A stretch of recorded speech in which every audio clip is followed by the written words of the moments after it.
নমস্কার। আজকে আমরা শুনব শ্রী শ্রী সারদা মায়ের অমৃত কথা। মায়ের কথা শুনব শ্রী শ্রী ঠাকুরের সন্ন্যাসী সন্তান স্বামী তুরীয়ানন্দজির স্মৃতিতে। পরম বৈদান্তিক ব্রহ্মজ্ঞ পুরুষ স্বামী তুরীয়ানন্দ যখন আমেরিকায় 1899 থেকে 1902 সাল, তখন তাহার মুখে প্রায় শোনা যেত মা মা ধ্বনি।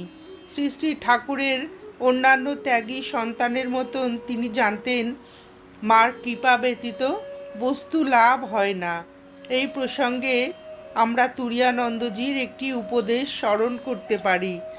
সেখানে তিনি বলেছেন, মায়ের সন্তান হও। তিনি তার সন্তানদের সাহায্য করবার জন্য সব সময় প্রস্তুত। মার কাছে প্রার্থনা করো, সব ঠিক হয়ে যাবে। আমরা বুঝি বা না বুঝি, মাই